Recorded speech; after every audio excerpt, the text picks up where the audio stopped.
అందరికీ నమస్కారం. ఆంధ్ర రాష్ట్రంలో శాంతి భద్రతలు పూర్తిగా అదుపు తప్పాయి. ఈరోజు రాష్ట్ర వ్యాప్తంగా చూస్తే లాకప్ డెత్లు, హత్యలు, దాడులు, మానభంగాలు, అత్యాచారాలు, అఘాయిత్యాలు అనేక రకాలైనటువంటి సంఘటనలు జరుగుతున్నటువంటి నేపథ్యంలో ఇటీవల నెల్లూరు జిల్లాకు సంబంధించి రెండు ప్రధానమైనటువంటి విషయాల్ని మనం ఈరోజు మాట్లాడుకోవాల్సినటువంటి పరిస్థితి. ఇప్పటికే చూసాం, రాష్ట్రంలో సాయికృష్ణ అనేటువంటి వ్యక్తిని హత్య చేయడం, కనీసం ఆ తల్లి బూడిద ఇవ్వమన్నా సరే బూడిద కూడా లేకుండా దహనం చేసేసి మాయం చేసినటువంటి సంఘటన, క్రాంతి కుమార్ అనేటువంటి ఒక దళిత యువకుడి మీద అనేక రకాలైనటువంటి థర్డ్ డిగ్రీ ప్రయోగించి అతన్ని బెదిరిస్తే అతను చివరికి నన్ను పోలీసులు బెదిరిస్తున్నారు కాబట్టి నేను ఆత్మహత్య చేసుకుంటున్నానని చెప్పి ఒక వీడియో చిత్రీకరించి చనిపోవడం, గంగమ్మ, అనేక రకాలైనటువంటి వాటిని మనం ఈరోజు చూస్తూ ఉన్నాం.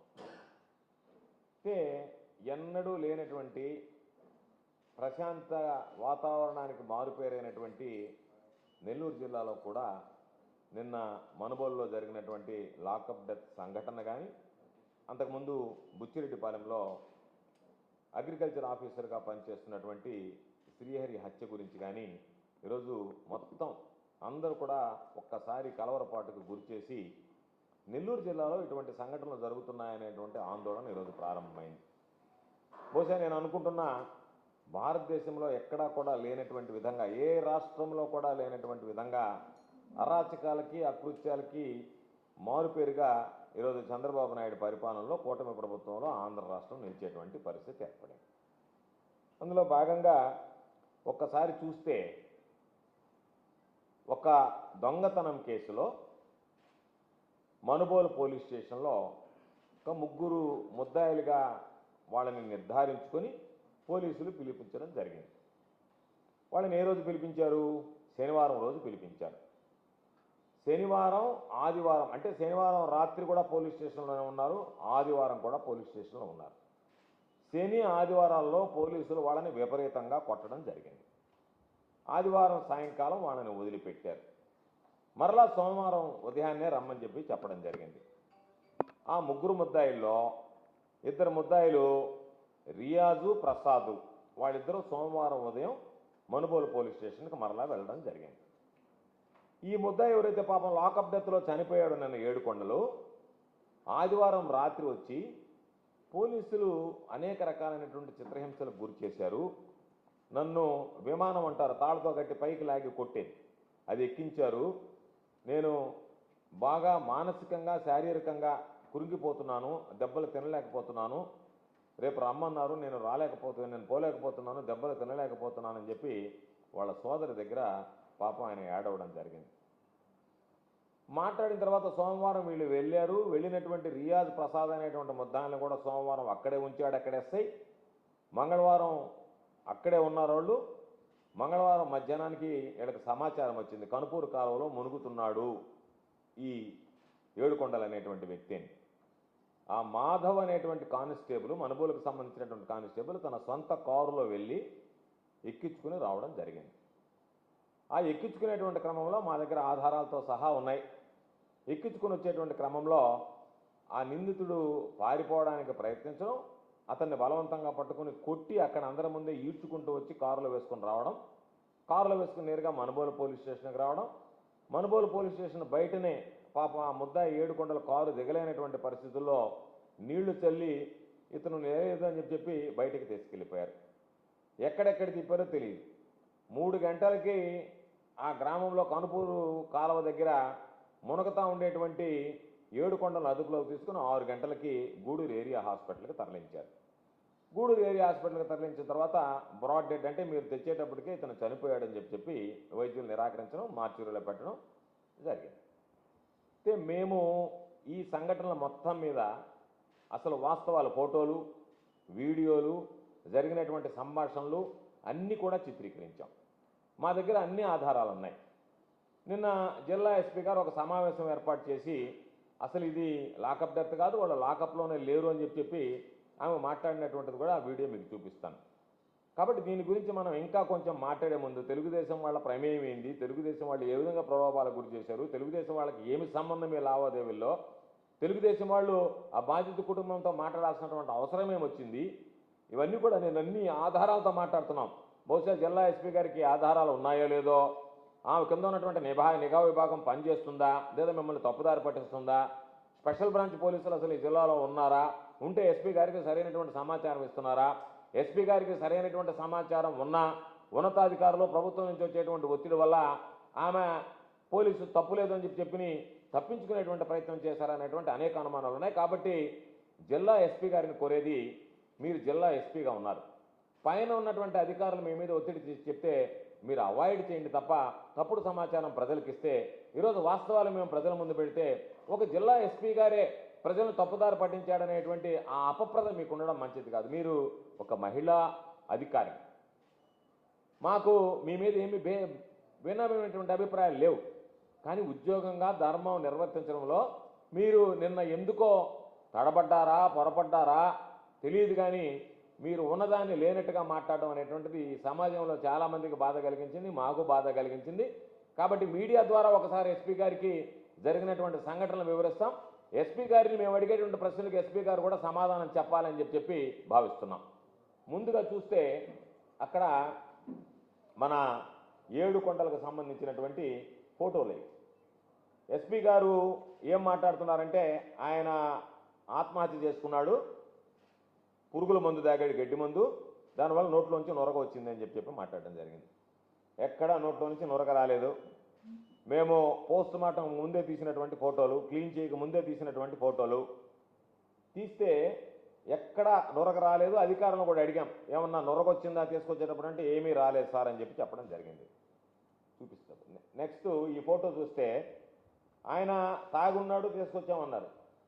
ఆ ప్యాంటుకి సంబంధించి వాళ్ళు ఈడ్చుకొని తరిమి పట్టుకుని ఈడ్చుకొని కొట్టినటువంటి బురదలో ఉన్నటువంటి ఫోటోలు, ఆ ప్యాంటుకి అయినటువంటి బురద మరకలు. నెక్స్ట్ కాళ్ళకు మొత్తం మీరు చూస్తే దెబ్బలు, కాళ్ళ మీద కొట్టినటువంటి దెబ్బలు, బహుశా ఈ పక్క నల్లగా కమిలిపోయినటువంటి దెబ్బలు, ఈ పక్కంతా మొత్తం ఆ కాలుకి సంబంధించినటువంటి బురద మట్టి, ఈ కాలుకి సంబంధించి కొట్టినటువంటి దెబ్బల తాలూకు మీరు ఆ పక్క చూస్తే చర్మం కనపడుతుంది. ఈ పక్క ఎక్కడెక్కడైతే కొట్టారో గుర్రం ఎక్కించి మొత్తం ఆ ఏళ్లతో సహా మీరు చూస్తే ఆ 4వ ఏలు సరిగ్గా ఇరిగిపోయి ఉంది. ఆ ఏలు 1, 2, 3, 4 ఏళ్లే కనపడుతున్నాయి, మధ్యలో ఉండేటువంటి ఏలు విరిగిపోయి ఉంది. నెక్స్ట్ ఇది మెడ మీద ఉన్నటువంటి దెబ్బ, ఒకసారి అక్కడ ఏరో పెట్టమ్మా మా దెబ్బ దగ్గర కిందకి, అది అది అదే అదే మొత్తం అదంతా చూపించు. అది మెడ మీద బోన్ కాలర్ దగ్గర వచ్చినటువంటి ఫ్రాక్చర్ లాగా ఉన్నటువంటి దెబ్బ, ఏడుకొండలకు సంబంధించి. నెక్స్ట్ చూపించు. ఈ ఫోటోలో మీరు స్పష్టంగా అతను నోట్లో నుంచి ఏమన్నా నొరగొచ్చిందా, నోట్లో ఏమన్నా తెమ్మ ఉందా అనేటువంటిది కూడా దగ్గర క్లోజప్లో తీసినటువంటి ఫోటో. నెక్స్ట్ నేను వెళ్ళి స్వయంగా పరిశీలించాను ఈ దెబ్బలు గాయాలన్నింటిని కూడా. నేను డాక్టర్ని, అక్కడ ఉన్నటువంటి పోలీస్ అధికారిని దగ్గర పెట్టుకొని చూశాను, ఏమి సమాధానం చెప్పేటువంటి పరిస్థితిలో లేదు. ఆ తర్వాత కొంచెం క్లోజప్లోకి తీసుకొని దీన్ని బాడీని వెనక్కి పక్కకి తిప్పాను నేను. అతను చూపిస్తున్నటువంటి దగ్గర దెబ్బలు ఉన్నాయి, అది అతను చూపిస్తున్నాడు, ఆసుపత్రి సిబ్బంది ఎక్కడెక్కడ దెబ్బలు ఉన్నాయో చూపిస్తున్నాడు. నేను వెళ్ళి చూసినప్పుడు ఆ వెనక ఈపు మీద ఉన్నటువంటి గాయాల తాలూకు ఫోటోలు అవి. నెక్స్ట్ చూపించు. ఇవి దీనికి ఎస్పీ గారు సమాధానం చెప్పాలా. కాళ్ళ మీద ఉండేటువంటి గాయం కాదంటారా, కాలర్ బోన్ ఫ్రాక్చర్ కాదంటారా, నోట్లో నొరగలేనటువంటి మాట వాస్తవం కాదంటారా, కొట్టినటువంటి మాట వాస్తవం కాదా, బురదలో ఈడ్చినటువంటి వాస్తవం కాదా, బురదలో పొల్లిచ్చి కొట్టినటువంటి మాట వాస్తవం కాదా, దీనికి మీరు సమాధానం చెప్పాల్సినటువంటి అవసరం ఉంది. దీనితో పాటు ఎస్పీ గారు ఒక వీడియో రిలీజ్ చేశాడు. ఎస్పీ గారి వీడియో చూపిస్తామా.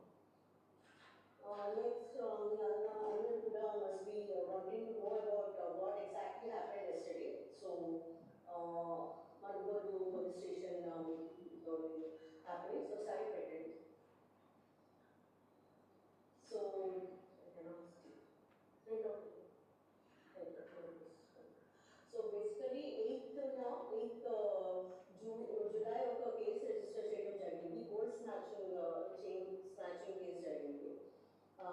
ఆ చైన్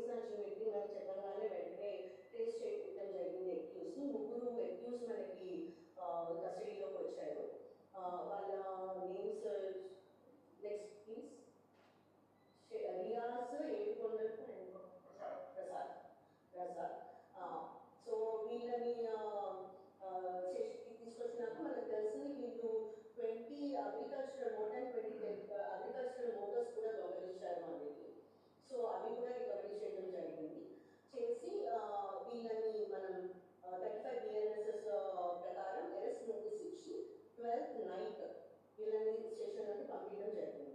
అందరినీ కూడా పంపించేసారు 12th నైట్.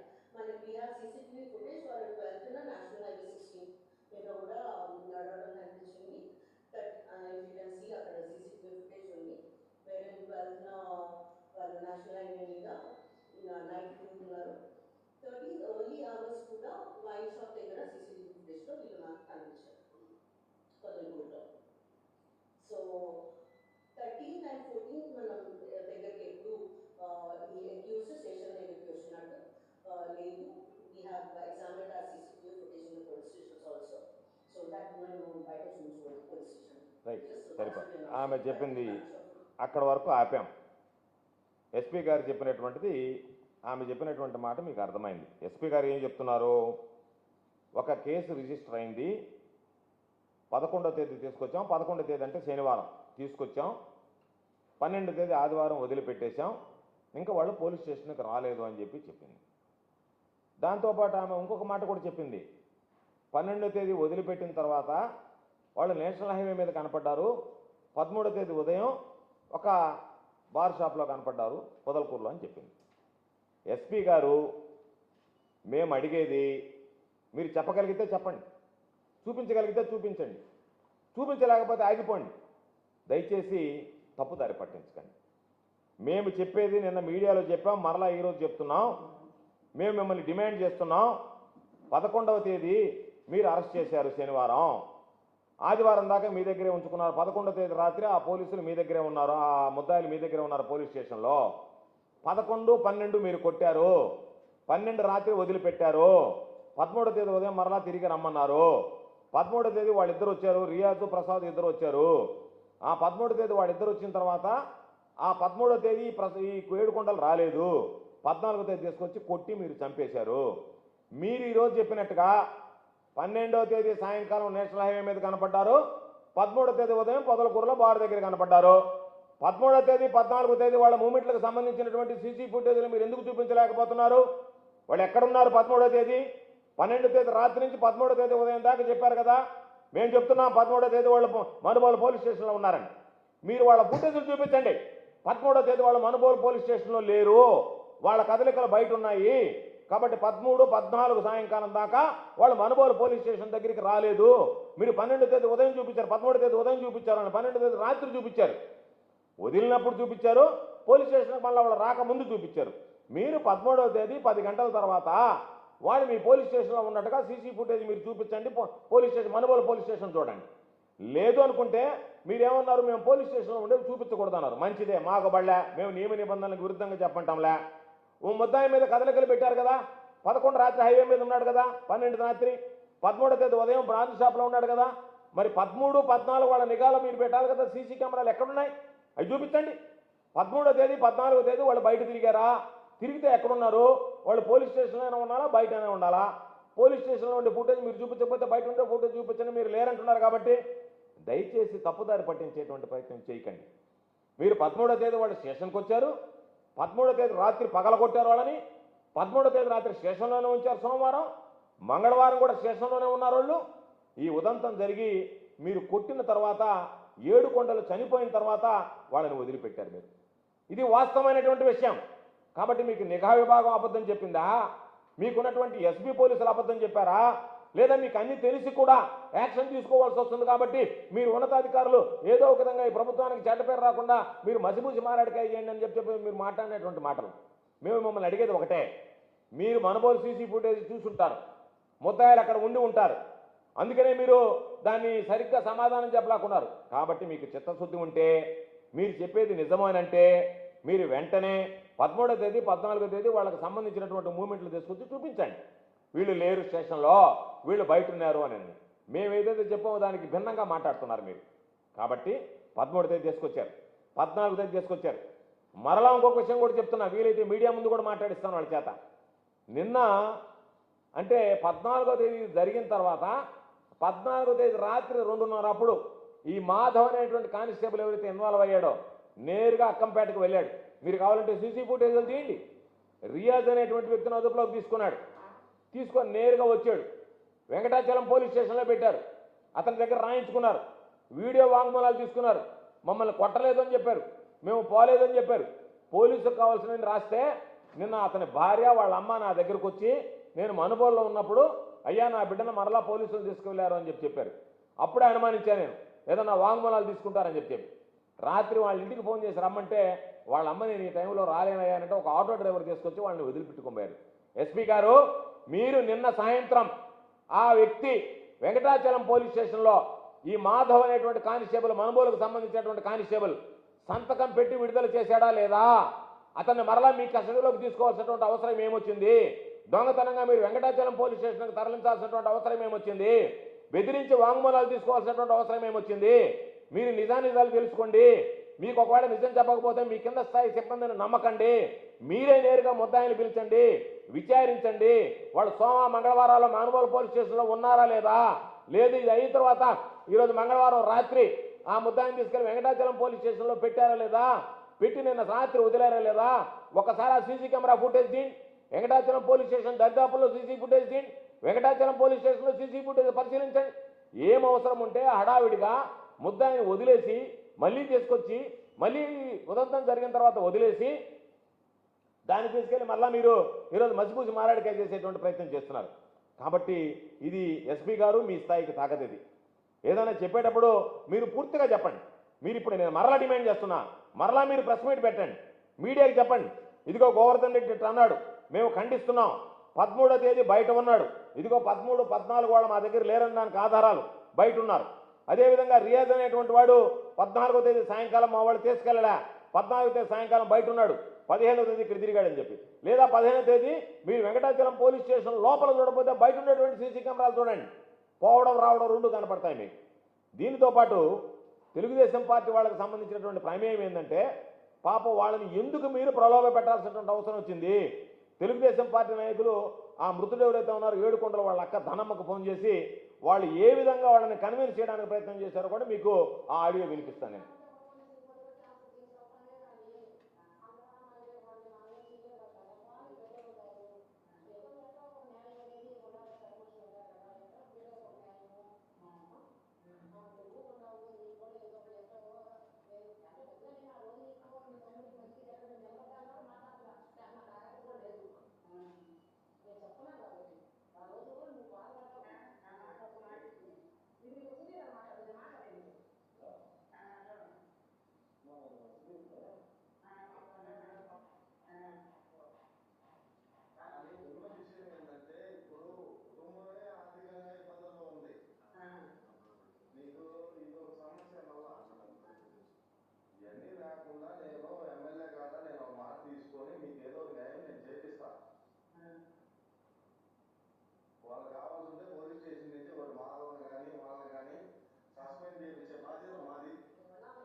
విన్నారా? మళ్ళీ ఒకసారి వినిపించాలనా? క్లారిటీ ఉందా? అంటే ఆమె ఏమంటుందంటే కుటుంబం ఉంది, వాళ్ళ బాగోగులు చూసుకోవాలా, ఆర్థిక సమస్యలు ఉన్నాయని చెప్పి ఆమె మాట్లాడి మళ్ళీ సుధీర్ అంటే అతను నాకు ఉన్న సమాచారం ప్రకారం మడమనూరు మనుబోలు మండలం మడమనూరుకు సంబంధించినటువంటి తెలుగుదేశం పార్టీ నాయకుడు. ఆయన ఏం చెప్తున్నాడు? ఎమ్మెల్యే దగ్గర కూడా ఒక మాట తీసుకుంటాను అంటున్నాడు. అంటే ఎమ్మెల్యే ఎవరు? సర్వేపల్లి ఎమ్మెల్యే సోమిరెడ్డి దగ్గర నేను మాట తీసుకుంటాను అని ఆర్థిక లావాదేవీలను మాట్లాడాడు. అంటే ఏ విధంగా ఆ కుటుంబాన్ని తెలుగుదేశం వాళ్ళు ఆ ఎస్ఐని రక్షించడానికి, ఎస్ఐ ఏంది వాళ్ళకి ఏజెంట్గా పనిచేస్తున్నాడు కాబట్టి ఎవరిని తీసుకురమ్మంటే వాళ్ళని తీసుకొస్తున్నాడు, ఎవరిని కొట్టమంటే వాళ్ళని కొడుతున్నాడు, ఎవరిని చంపేయమంటే వాళ్ళని చంపేస్తున్నాడు. కాబట్టి అతన్ని కాపాడడానికి కోసం ఆ తెలుగుదేశం పార్టీ నేతలు వాళ్ళ అక్కతో ధనమ్మతో ఆ మృతుడు అక్కతో మాట్లాడినటువంటి మాటలు. మీకు ఏం అవసరం వస్తే వాళ్ళకి సంబంధించి మీరు మాట్లాడి మేము ట్రాన్స్ఫర్ చేయించేస్తాం, మేము వాళ్ళని ఉండనేం, వాళ్ళ మీద చర్యలు తీసుకుంటాం, నువ్వు కూడా ఆలోచన చేయండి అని చెప్పని మీకు ఆర్థికమైనటువంటి సమస్యలు ఉంటాయి, నేను ఎమ్మెల్యే దగ్గర ఒక మాట తీసుకుంటా అంటే అప్పుడు మీరు అందరూ కలిసి గూడు పుటాన్ని చేసి ఎమ్మెల్యే తెలుగుదేశం పార్టీ నాయకులు అందరూ కలిసి అటువంటి హత్య చేసినటువంటి ఆ ఎస్ఐని కాపాడడానికి మీరు చేయాల్సినటువంటి అవసరం వచ్చింది. కనీసం నేను మీకు ఎస్పీ గారికి చెప్తున్నా, ఎస్పీ గారికి నేను ఆడియో కూడా పంపిస్తా, అవసరమైతే ఫోరెన్సిక్ ల్యాబ్కి పంపించండి, టెస్ట్ చేయించండి. ఎవరైతే ఆ ఫోన్లో మాట్లాడారో వాళ్ళను కూడా ముద్దాయిలుగా, ఎందుకంటే సాక్ష్యాలను తారుమారు చేయడానికి ప్రయత్నం చేశారు వాళ్ళు, వాస్తవాలను వక్రీకరించడానికి ప్రయత్నం చేశారు వాళ్ళు. వాళ్ళ మీద కూడా ఈ ప్రభుత్వానికి నేను చంద్రబాబు నాయుడు ప్రభుత్వాన్ని అడుగుతున్నా, ఈ విధంగా యథేచ్ఛగా చంపేసి వాస్తవాలను వక్రీకరించి ప్రలోభపెట్టి ఆర్థికంగా నీకు లాభం చేస్తామని మాట్లాడేటువంటి వాళ్ళని నిందితులుగా చేర్చి వాళ్ళ మీద చర్యలు చేసుకునేటువంటి దమ్ము ధైర్యం ఈ ప్రభుత్వానికి ఉందా అనేటువంటిది ఈరోజు స్పష్టం చేయాల్సినటువంటి అవసరం ఉంది. కాబట్టి ఇన్ని విషయాలు ఉంటే దానికి సంబంధించి మేము దొంగలను సమర్థించాం, దొంగతనాన్ని సమర్థించాం. మీరు వాళ్ళని లోపలేసి కొట్టినన్ని రోజులు మేము ఎక్కడా ఏమీ మాట్లాడలేదు. అడగండి, మీ ఎస్ఐతో మాట్లాడామా, మీ సిఐతో మాట్లాడామా, మీ డిఎస్పీతో మాట్లాడామా, ఎస్పీ గారితో మాట్లాడామా? ఎవరితో మేము మాట్లాడలేదే. కారణం ఏమిటి? వాళ్ళు ఏమి తప్పు చేశారేమో మాకు తెలియదు. కానీ దొంగతనం నేరం కింద మీరు తీసుకొచ్చారు. వైఎస్ఆర్ కాంగ్రెస్ పార్టీ దొంగలను సపోర్ట్ చేయదు. మేము వాళ్ళని సమర్థించడంలే, వాళ్ళు చేసినటువంటి పనులను సమర్థించడంలే. ఈరోజు మీరు తీసుకువెళ్ళాలి, చట్ట ప్రకారం వాళ్ళకి రిమాండ్ విధించాలి, ఆ తర్వాత మీరు కావాలంటే కస్టడీకి తీసుకోవాలి, ఆ తర్వాత మీరు వాళ్ళకి సంబంధించినటువంటి వివరాలు సేకరించాలి, ఇంకెక్కడన్నా దొంగతనాలు జరిగాయో చూసాలి, ఆ సొత్తు రికవరీ చేయాలి, దాన్ని తీసుకెళ్ళి న్యాయస్థానం ముందు పెట్టాలి, వాళ్ళని దోషులుగా నిలబెట్టాలి, న్యాయస్థానం వాళ్ళకి శిక్ష వేయాలి. ఇది మనకున్నటువంటి రాజ్యాంగ వ్యవస్థ. దాన్ని పక్కన పెట్టి మీరు వాళ్ళ దగ్గర ఇబ్బడముబ్బడిగా డబ్బులు దండుకొని నిద్ర లేస్తే కవర్ తప్ప ఇంకొకటి తాకినటువంటి వాడు ఎస్ఐ. ఈరోజు నేను ఎస్పీ గారికి చెప్తున్నా, మీరు ఒక బహిరంగ విచారణ జరిపితే ఇతగాడి బాధితులు ఎంతమంది ఉన్నారో దాదాపుగా మీరు తిరుమల వెంకటేశ్వర స్వామి దగ్గర ఎంత క్యూ పెడతారో అంత క్యూ పెట్టి పోలీసు బందోబస్తు పెట్టాలి ఆ బాధితులందరినీ కంట్రోల్ చేయడానికి. అంతమంది బాధితులు ఉన్నారు పొదలకూరు పోలీస్ స్టేషన్లో. ఆ రోజు ఒక రైతుని బాధిత ఆ రోజు వీడియో చూపించి తెలుగుదేశం పార్టీ వాళ్ళని కొడితే మేము వెళ్ళి ఇది అన్యాయం అంటే ఒక డిఎస్పీ గారు వచ్చి మేము విచారించి చర్యలు తీసుకుంటామంటే ఎస్పీ గారి మీద నమ్మకంతో మేము ఆ రోజు వదిలేసి నిరసన విరమించి వెళ్ళిపోతే ఆ రోజు మీరు పట్టించుకోలేదు కాబట్టే ఈరోజు ఏడుకొండలు అనేటువంటి వాడు ప్రాణాలు కోల్పోయాడు. కాబట్టి కనీసం మేము చెప్పినటువంటి వాటివి మీరు మీడియాకే అబద్ధాలు చెప్పి ఉండొచ్చు, వక్రీకరించి ఉండొచ్చు, కానీ మీ మనస్సాక్షికైనా నిజాలు తెలియాలి, వాస్తవాలు తెలియాలి. కాబట్టి మీరు నిజం తెలిసి అబద్ధాలు చెప్తే మాకు అభ్యంతరంలే. అసలు మీకు నిజాలే తెలియలేదేమో, మీ కింద స్థాయి మిమ్మల్ని ఏమన్నా ఆ విధంగా అంటున్నారేమో. కాబట్టి మీరు స్వయంగా పర్యవేక్షించండి, స్వయంగా వాస్తవాలు తెలుసుకొని మీడియా ముందు మాట్లాడండి. ఒక జరిగినప్పుడు తప్పు జరిగినప్పుడు ఎస్ ఈ తప్పు జరిగింది, మా శాఖ ఈ తప్పు చేసింది, మేము విచారించి చర్యలు తీసుకుంటామంటే చాలా హుందాగా ఉండేది. అసలు జరగలేదన్నట్టుగా చిత్రీకరించడం అనేటువంటిది ఇది సరైనటువంటి పద్ధతి కాదు. ఎస్పీ గారు ఇప్పటికైనా సరే మేము 3 డిమాండ్లు నిన్న పెట్టాం. వాటిలో ఒకటి, వాళ్ళ మీద చర్యలు తీసుకోండి. ఎవరైతే నిందితులు ఉన్నారో, ఎవరైతే ఆ ఏడుకొండల హత్య చేయడానికి ఏడుకొండల లాకప్ డెత్ కారకులైనటువంటి ఉన్నారో వాళ్ళ మీద చర్యలు తీసుకోమన్నాం. ₹1 కోటి ఎక్స్గ్రేషియా కుటుంబానికి ఇవ్వాలి అని చెప్పాం. 2 ఆడబిడ్డలు ఉన్నారో ఆ పాపం ఏమి చేయలేదు కాబట్టి ఆ 2 ఆడబిడ్డలో ఒకరికి ఉద్యోగం ఇవ్వమని చెప్పాం. సరే మీరు చర్యలు తీసుకుంటాం విచారించని చెప్పారు. మిగతా జిల్లా కలెక్టర్ గారితో ప్రభుత్వంతో మాట్లాడతానన్నారు. సరే వాటికి సంబంధించినటువంటి దాంట్లో నిన్న మేము హైవే మీద కూడా నిరసన దీక్ష చేసాము. పోలీసులు ఈ జిల్లాలో ఉండేటువంటి పోలీసులను మొత్తం అక్కడికి దించి మొత్తం మమ్మల్ని అడ్డుకున్నారు. అంటే మేము ఏది నిరసన చేయకూడదు, మాట్లాడకూడదు, ఏమి చేయకూడదు, ఏది చేసినా సరే మేము అడ్డుకుంటాం, మీ గొంతు నొక్కేస్తాం, వాస్తవాలను బయటకు రానివ్వన్నట్టుగా మీరు వ్యవహరించారు. కాబట్టి ఇప్పటికైనా ఎస్పీ గారి నిజానిజాలు తెలుసుకొని మేము ఉన్నది 2 డిమాండ్. ఒకటి, ఎవరైతే దీంట్లో నిందితులుగా ఉన్నారో వాళ్ళ మీద చర్యలు తీసుకోండి. రెండోది, ఆ కుటుంబానికి న్యాయం చేసేటువంటి విధంగా కలెక్టర్ గారు, ఎస్పీ గారు కూడా మీరు జోక్యం చేసుకుని ప్రభుత్వానికి నివేదించి ఆ కుటుంబం ఆర్థిక ఇబ్బందులు పడకుండా, ఆ కుటుంబం భవిష్యత్తుకి ఇబ్బంది పడకుండా, ఆ భార్య బిడ్డల్ని కనీసం ఈ ప్రభుత్వం చేసినటువంటి ఈ సర్కారీ హత్యకి ప్రాయశ్చిత్తంగా ఆ కుటుంబాన్ని ఆదుకునేటువంటి ప్రయత్నం చేయండి అని చెప్పి మేము విజ్ఞప్తి చేస్తున్నాం. కాబట్టి దీని మీద మాకు ఒక స్పష్టత ఉంది. కాబట్టి ఇది 100కి 100 లాకప్ డెత్, దాంట్లో ఏమీ అనుమానం లేదు.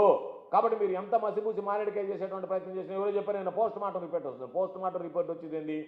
ప్రజల తలలే మీరు తీసేస్తూ ఉంటే పోస్ట్ మార్టం రిపోర్ట్ మార్చడం ఒక పెద్ద పనే. అది ఒక ప్రహసనం లాగా జరిగింది.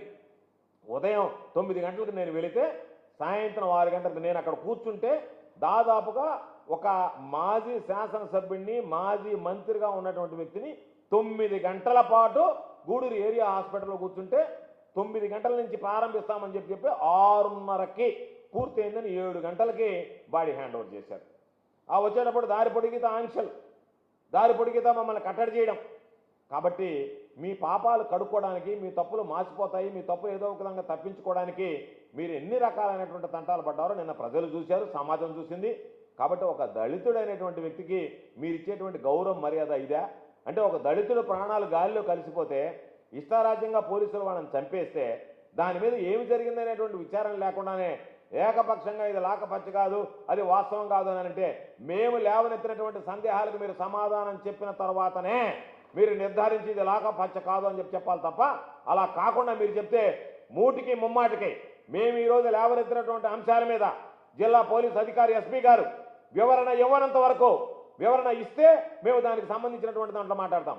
వివరణ ఇవ్వలేకపోతే మాత్రం 100% ఇది లాకప్ డెత్గా భావించి మీరు చర్యలు తీసుకోవాలనేటువంటి విషయాన్ని ఈ సందర్భంగా జిల్లా ఎస్పీ గారిని కోరుతున్నాం. ఇది ఒక అంశం. రెండవది ఎంత దారుణమైనటువంటిదంటే ఈ రాష్ట్రంలో పోలీసు వ్యవస్థ ఏ విధంగా పనిచేస్తుందని చెప్పడానికి ఇటీవల బుచ్చిరెడ్డిపాలెంలో మినగల్ గ్రామానికి సంబంధించినటువంటి అగ్రికల్చర్ ఆఫీసర్ శ్రీహరికి సంబంధించినటువంటి హత్య, ఆ తర్వాత జరిగినటువంటి సంఘటన, ఇవి నిజంగా చూస్తే ఎంత హాస్యాస్పదంగా ఉంటుంది అంటే అసలు పోలీసు వ్యవస్థ అనేటువంటిది ఈ రాష్ట్రంలో ఉందా? పోలీసు వ్యవస్థ ఉంటే వైఎస్ఆర్ కాంగ్రెస్ పార్టీ నాయకుల్ని, కార్యకర్తల్ని తీసుకెళ్లి జైల్లో పెట్టడం, హింసించడం, కేసులు బనాయించడం, వాళ్ళ మీద కక్ష సాధింపులకు పాల్పడుతుంది తప్ప ఎక్కడైనా న్యాయం జరిగేటువంటి పరిస్థితి ఉందా? శ్రీహరి అనేటువంటి వ్యక్తి చనిపోయాడు. చనిపోయిన తర్వాత శవాన్ని తీసుకొచ్చారు. ఆ శవం తాలూకు ఫోటోలన్నీ మీకు చూపిస్తాను. ఆ తర్వాత మీకే అనిపిస్తుంది అసలు ఏమి జరిగింది అనేటువంటి దాని మీద ఒక స్పష్టత మీకే వస్తుంది. ఒకసారి చూపించమ్మా, శ్రీహరి ఫోటోస్ చూపించు. ఇది శ్రీహరికి సంబంధించినటువంటి ఫోటో. Next photo.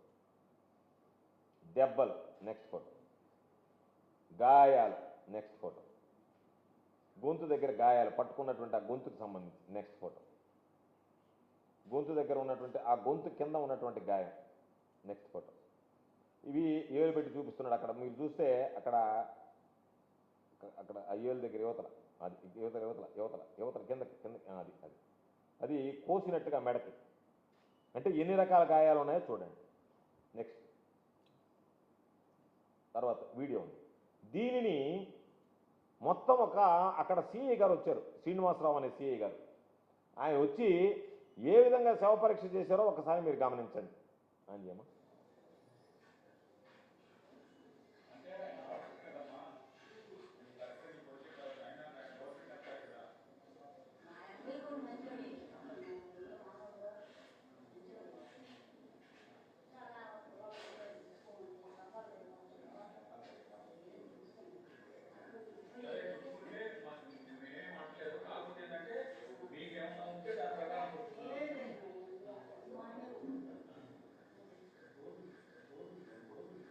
విన్నారా? ఆయన పోయి స్వయంగా దాన్ని పరిశీలించాడు.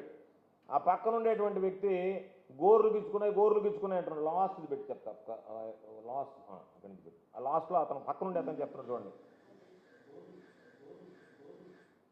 గోర్లు గుచ్చుకున్నాయని పాపం పక్కన ఉండేటువంటి వ్యక్తి చెప్తున్నాడు. ఆ సిఐ వెళ్ళి నేరుగా శవాన్ని పరిశీలించి శవ పరీక్ష చేసిన తర్వాత, అమ్మా మీరు ఏమీ ఇబ్బంది లేదనుకుంటే నేను ఇచ్చేస్తాను. ఎవడన్నా ఒకడు పాపం చనిపోతే అయ్యా వాళ్ళకి పోస్ట్ మార్టం వద్దంటున్నారు యాక్సిడెంట్లో అని చెప్తే అబ్బబ్బబ్బ మా ఉద్యోగాలు పోతాయని చెప్పి వాళ్ళని తీసుకెళ్ళి పోస్ట్ మార్టం చేసి ఇచ్చేటువంటి పోలీసు వ్యవస్థ, ఒక మనిషి చనిపోతే 40 లక్షల రూపాయలు డీలు మాట్లాడుకొని, 50 లక్షలు అడిగి 40 లక్షల రూపాయలు డీలు మాట్లాడుకొని చంపినటువంటి ముద్దాయిలకేమో 25 లక్షలు అని చెప్తున్నారు. సిఐకి 40 లక్షల రూపాయలు ఇచ్చామని చెప్తున్నారు. పాపం ఆ వ్యక్తి కూడా ఈరోజు చెప్పడానికి లేడు, చనిపోయాడు. 40 లక్షల రూపాయలు తీసుకున్నాడని చెప్పి ఆ సిఐ అతను ఒక సర్కిల్ ఇన్స్పెక్టర్. ఆ సర్కిల్ ఇన్స్పెక్టర్ స్థాయిలో ఉండేటువంటి వ్యక్తి ఆ శవాన్ని చూసిన తర్వాత కనీసం పోస్ట్ మార్టం చేయాలనేటువంటి ఆలోచన కూడా కలగలేదంటే అసలు ఈ వ్యవస్థను ఏమనాలో చెప్పండి. దీనికి చంద్రబాబు నాయుడు సమాధానం చెప్తాడా, హోంమంత్రి సమాధానం చెప్పదా, ఐజీ గారు సమాధానం చెప్తారా, డీజీ గారు సమాధానం చెప్తారా, జిల్లా ఎస్పీ గారు సమాధానం చెప్తారా? ఆ కేసు మూసేశారు. ఎప్పుడు జరిగింది ఆ కేసు? దాదాపుగా 9వ తేదీ 15వ తేదీ జూన్ జరిగింది. చనిపోయింది జూన్ 15. ఆ తర్వాత ఆమెకు అనుమానం వచ్చి వాళ్ళ అన్న చంపేశాడని చెప్పి ఒక కంప్లైంట్ ఇస్తే ఆ బుచ్చి సిఐ నేను తీసుకొని పొమ్మన్నాడు. ఆమె ఎస్పీ దగ్గర గ్రీవెన్స్ ఇస్తే ఎస్పీ గారు ఎంక్వైరీ చేయమని రాస్తే జూలై 9వ తేదీ ఎఫ్ఐఆర్ కట్టారు. అంటే దాదాపుగా సంఘటన జరిగిన తర్వాత 25 రోజులకు ఎఫ్ఐఆర్ కట్టారు. అది ఎందుకు కట్టారు? అన్న చెల్లెల మధ్య గొడవ వచ్చిన తర్వాత పాప అనుమానంతో వెళ్ళి కంప్లైంట్ ఇచ్చింది. అతను ఒక వీడియో రిలీజ్ చేశాడు, నాకు బ్రతకాలం లేదు, నేను ఇది తెలిసిన తర్వాత అతను ముద్దాయి ఉంది ఆ వీడియో, ఆ ముద్దాయి వచ్చిన తర్వాత నాకు బ్రతకాలం లేదు అని చెప్పి ఉంటే పెట్టి బ్రతకాలం లేదు అని చెప్పి అతను మాట్లాడిన తర్వాత ఒక వీడియో వచ్చింది. పాపం అతనే వీడియో రిలీజ్ చేశాడు. ఆ వీడియో రిలీజ్ చేసిన తర్వాత పోలీసులు నిమ్మకు నీరెత్తినట్టుగా ఉండకుండా అసలు ఏం జరుగుతుందనేటువంటి దాని మీద అతని మీద నిఘా పెట్టున్నా ఈరోజు ఇటువంటి పరిస్థితి దాపురించి ఉండేది కాదు కదా. ఈరోజు ఆ పరిస్థితికి ఎవరు బాధ్యం? పాపం ఈరోజు ఆ కుటుంబం హరికృష్ణకు సంబంధించినటువంటి భార్య ప్రణీత, బిడ్డ కౌశిక్ కృష్ణ, మోహాంబిక కూతురు. వాళ్ళని చూస్తే ఈరోజు నేను ఉదయం వీళ్ళు చూసే పాపం ఆ బిడ్డల్ని చూసొద్దాము అని చెప్పి అభం శుభం తెలియనటువంటి బిడ్డల పాపం ఈ లోకాన్ని విడిచి వెళ్ళిపోయారు. ఒక కుటుంబం పెద్ద దిక్కును కోల్పోయి హత్యకు గురి కాబడింది. ఒక కుటుంబం పూర్తిగా అసలు దానికి సంబంధించినటువంటి దాంట్లో వీడియో రిలీజ్ చేసి చనిపోతే కనీసం ఆ వీడియోకి సంబంధించి కూడా మీరు చర్యలు తీసుకోకపోతే అతను నేరుగా పుట్టింట్లో ఉన్నటువంటి ఆమెను తీసుకుని వెళ్ళి ఆ సింగరాయ కొండ దగ్గర గూడ్స్ కింద పడ్డారు. అంటే ఒక పక్క చనిపోయినటువంటి వ్యక్తి పట్ల మీరు చిత్తశుద్ధి కనపరచకుండా దాన్ని ఉదాసీనంగా వ్యవహరించి ఒకరిని నిందితుడిగా మీరు చేర్చిన తర్వాత ఆ నిందితుడు నాకు సంబంధం లేదు అని చెప్పి ఆత్మహత్య చేసుకుంటాను నేను అని చెప్పిన వాంగ్మూలం ఇస్తే ఓయమ్మ ఒకవేళ ఆత్మహత్య చేసుకుంటాడేమోననేటువంటి ఆలోచన కూడా చేయకుండా దాన్ని మీరు విస్మరించేసి వదిలేస్తే ఇప్పుడు ఆ కుటుంబం పూర్తిగా ఆత్మహత్య చేసుకుంటే ఇంతకన్నా దౌర్భాగ్యమైనటువంటి సంఘటనే ఉంది. అది అతని వీడియో.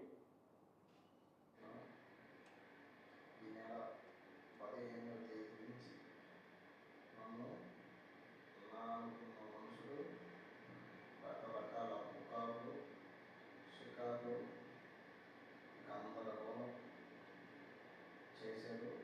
ఈ నిర్ణయం తీసుకోవడం వల్ల నాకు ఎటువంటి ఇబ్బంది లేదు, నేను ఉండదలుచుకోలేదు. మా చావు కారణం ఎవరు నేను అక్కడ పుకార్లు చేసి వేరే వాళ్ళ పేరు చెప్పి చనిపోయేంత దౌర్భాగ్యం కానీ అటువంటి బతుకు నేను బతకను. నాకు జరిగిన అవమానాలు బాగా జరిగాయి కనుక ఉన్నా ఒకటే పోయినా ఒకటే అనుకొని నేను నిర్ణయం తీసుకున్నాను. ఇంకొన్ని రోజులు మా భార్య ఇక్కడే ఉంటుంది, మా పిల్లలు ఇక్కడే ఉంటారు. కింద రెండో వాళ్ళు ఎక్కడ అయ్యేదాన్ని అక్కడ పాపం అతను నేను చనిపోతాను నా భార్య బిడ్డలు ఉంటారు అని చెప్పి మాట్లాడాడు. పోలీసు వీడియో రిలీజ్ అయిన తర్వాత పట్టించుకోలేదు. సమయం వచ్చింది, ఆ కుటుంబం మాట్లాడుకున్నారేమో అందరం కలిసి చనిపోవాలనేటువంటి నిర్ణయానికి వచ్చి మొత్తం కుటుంబం సామూహికంగా ఆత్మహత్యకు పాల్పడింది. ఇది పోలీసు వ్యవస్థ నిర్లక్ష్యం కాదా? పోలీసు వ్యవస్థ వైఫల్యం కాదా? ఇంత జరిగితే ఆ హత్య చేసినటువంటి వాడిని ఉంటే అతన్ని మీరు కాపాడతారా? కాపాడి విఆర్కి పిలుస్తారా? విఆర్కి పిలిచిన తర్వాత అది కూడా ఎప్పుడు పిలిచారు? సాక్షి పేపర్లో వచ్చిన తర్వాత, సోషల్ మీడియాలో బయటకు వచ్చిన తర్వాత ఏ విధంగా జరిగిందనేటువంటిది బయటపడిన దాకా మీరు అసలు పట్టించుకోలేదు కదా. అది బయటపడ్డ తర్వాత హడావిడిగా డీఎస్పీ గారు ఒక విలేకరుల సమావేశం పెట్టి ముద్దాయిలను ఒక ఇద్దరిని చూపించేశాడు. ఆమెను ఎస్పీ గారు 23 మందిని బదిలీ చేశారు, అయిపోయింది. మళ్ళా 23 మందికి బ్రహ్మాండమైనటువంటి దగ్గర పోస్టింగ్లు ఇస్తారు. ఈరోజు జిల్లాల అధికారులు మాట్లాడుతున్నారు. నేను చెప్తున్నా, ఈ ముఖ్యమంత్రి గారికి చెప్తున్నా, ముఖ్యమంత్రి గారు మీరు నిఘా విభాగం ద్వారా ఒక పర్యవేక్షణ చేయించుకోండి. జిల్లాకు వచ్చినటువంటి సిఐలు ఒకటే మాట చెప్తున్నారు, లక్షల రూపాయలు ఖర్చు పెట్టుకుని వచ్చాం, ఉన్నతాధికారులకు లక్షల రూపాయల డబ్బులు ఇచ్చాం, డబ్బులు ఇచ్చి వచ్చాం, వచ్చిన రోజు నుంచే మాకు రాబడి రావాలా, లేదంటే పైన మేము ఆ డబ్బులు ఇచ్చి ఇచ్చాం కాబట్టి ఆ డబ్బులు మేము జమ చేసుకోవాలి కాబట్టి ఎవరి మీదైనా ఏదైనా సరే దొరికితే పిండి పారేసేటువంటి పరిస్థితి ఏర్పడింది. పోలీస్ స్టేషన్కు పోవాలంటేనే భయపడేటువంటి పరిస్థితి ఏర్పడింది. చివరికి డబ్బులు కాదు, డబ్బులు తీసుకుంటే పర్వాలే, డబ్బులతో పాటు ఒంటి మీద ఉన్నటువంటి నగలను కాజేస్తున్నారు, లేదు మహిళలు పోతే వాళ్ళ పట్ల అరాచకాలు చేస్తున్నారు. కాబట్టి ఇంత దిగజారినటువంటి వ్యవస్థ పట్టాల మీద నుంచి పూర్తిగా తొలగిపోయింది. వ్యవస్థ పక్కదారి పట్టిపోయింది. వ్యవస్థ అనేది లేకుండా పోయింది. ఈరోజు ఎన్నడైనా జిల్లాకు సంబంధించినటువంటి అధికారి ఎవడైనా నియమ నిబద్ధత కలిగినటువంటి వాడిని వేసుకున్నారు తప్ప పైనుంచి ఎవరో చెప్పారు మమ్మల్ని వేశారు. ఆ బుచ్చిసి వచ్చిన రోజు నుంచే మాట్లాడాడంట, నేను పైన ఇంత ఇచ్చి వచ్చాను కాబట్టి నాకు ఏదున్నా సరే కేసులు మీరు తీసుకురండి అని చెప్పి ఇదిగో చివరికి ఇలాంటి కేసులకు పాల్పడ్డారు. ఈరోజు నేను అడుగుతున్నా, ఎవరు వేశారు ఆ అధికారిని? ఇక్కడ ఎవరు ప్రోత్బలంతో వేశారు? ఈరోజు ముఖ్యమంత్రి గారు దాని మీద పర్యవేక్షించాలి కదా, సమీక్షించాలి కదా. ఎక్కడో ఉన్నటువంటి ఆ మాతంగి శ్రీనివాసరావు అనేటువంటి వ్యక్తి ఏ విధంగా బుచ్చిరెడ్డిపాలెం స్టేషన్కి వచ్చాడు, బుచ్చిరెడ్డిపాలెం స్టేషన్కి రాబట్టి ఈరోజు నలుగురు ఆత్మహత్య చేసుకున్నారు. ఒక కుటుంబం ఒక పెద్ద దిక్కును కోల్పోయింది. 2 కుటుంబాలు ఈదిన పడ్డాయి. ఒక కుటుంబం లేకుండానే పోయింది. ఈరోజు వాళ్ళ మానసిక క్షోభ ఎవరు తీరుస్తారు? ఇటువంటి అసమర్థమైనటువంటి అవినీతిమైనటువంటి అధికారిని తీసుకొచ్చి అక్కడ వేయడానికి ప్రధానమైనటువంటి కారకుడు ఎవరు అనే దాని మీద ఈ ప్రభుత్వం ముఖ్యమంత్రి గారు సమీక్షిస్తారా? వాళ్ళ మీద చర్యలు తీసుకుంటారా? ఏదైనా ఆర్థిక లావాదేవీలు జరిగాయా లేదా అనేటువంటి దాన్ని నిర్ధారించుకుంటారా? మాకు చెప్పబడలే, మాకు ఖండనివ్వబడలే. కనీసం ఈ ప్రభుత్వానికైనా మీరు ఏ విధంగా ఆలోచన చేస్తున్నారంటే, మనం చెప్పినటువంటివి చేసేటువంటి అధికారం ఉంటే చాలు, వాడు విచ్చలవిడిగా దోచుకున్నా ఎటువంటి అవినీతి అక్రమాలకు పాల్పడ్డా మాకు అవసరం లేదన్నట్టుగా రెడ్ బుక్ రాజ్యాంగాన్ని మీరు అమలు చేస్తున్నారు. కాబట్టి అధికారులు ఏమంటున్నారు? ఈ రెడ్ బుక్ రాజ్యాంగం మనం అమలు చేసేసామంటే మన విచ్చలవిడితనానికి పాల్పడ్డా, అవినీతికి పాల్పడ్డా, అక్రమాలకు పాల్పడ్డా, అకృత్యాలకు పాల్పడ్డా మనల్ని అడిగే నాదుడే ఉండడు అని చెప్పి. ఇది వ్యవస్థ. దీనిని పరిపాలన అన్నామా? దీనిని మనం రాజ్యాంగ వ్యవస్థ ద్వారా ప్రభుత్వాన్ని నడుపుతున్నారు వీళ్ళని అనుకోవాలనా? కాబట్టి ఈరోజు ఏదైతే రెడ్ బుక్ రాజ్యాంగం అమల్లోకి వచ్చిందో, రెడ్ బుక్ చట్టం అమల్లోకి తీసుకొచ్చారో, పోలీసు వ్యవస్థ పూర్తిగా దాడి తప్పింది. ఎవడన్నా బలంగా ఉంటే తెలుగుదేశం పార్టీ వాళ్ళే పోయి వాళ్ళని హత్య చేస్తున్నారు.